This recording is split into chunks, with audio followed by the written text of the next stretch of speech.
Good morning, boys and girls. I hope everyone's doing well. Miss Megan here, and I wanted to just read another story to you.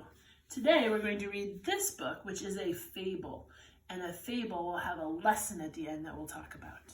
So this book is called How the Rhino Got Its Skin, and Miss Penelope and her mom dropped it off on my porch yesterday because they got it from another teacher friend.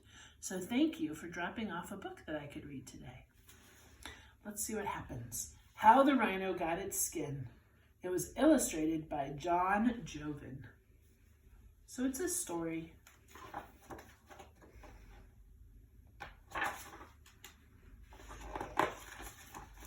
Once upon a time, all rhinoceroses had horns on their noses, little picky eyes, and tight, smooth skin.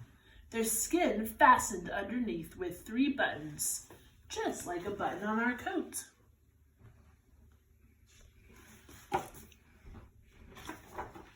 One rhinoceros in particular was very big and very rude.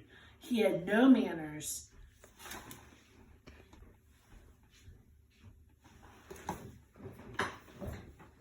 One day, this rude rhinoceros smelled something sweet, something tasty, something that made him lick his lips. It was cake. Do you guys like to eat cake too? Miss Hodge sure does. The rhinoceros ran at the cake, and he spiked that cake on his horn of his nose. Then he galloped away and gobbled it up. The cake maker muttered and tuttered.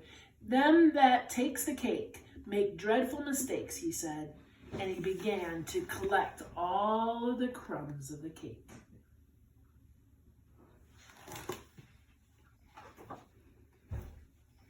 A few weeks later, there was a heat wave. The sun beat down, and it got hotter and hotter.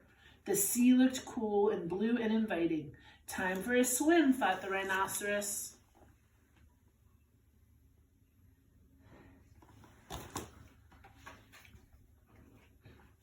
He waded into the water, leaving his skin on the beach. Splish, splosh. Can rhinos really take off their skin? No.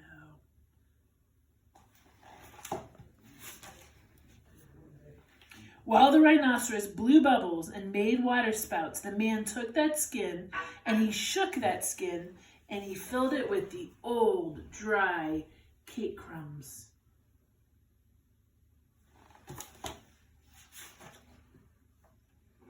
The rhinoceros put back on his skin. It itched and it tickled from all the crumbs. Ah! When the rhinoceros tried to scratch, it itched and it tickled even more.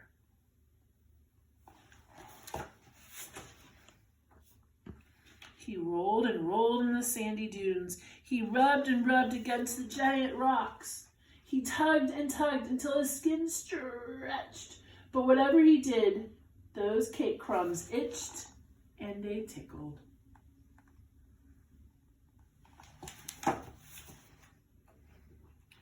Then disaster. He tugged so terribly his buttons popped off. "Oh no," he said, "now I can't take off my skin." And still those cake crumbs itched and scratched and tickled him.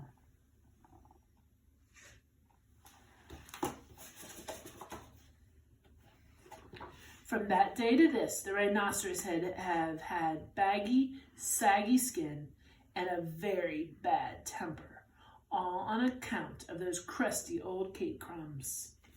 But he never stole cake again.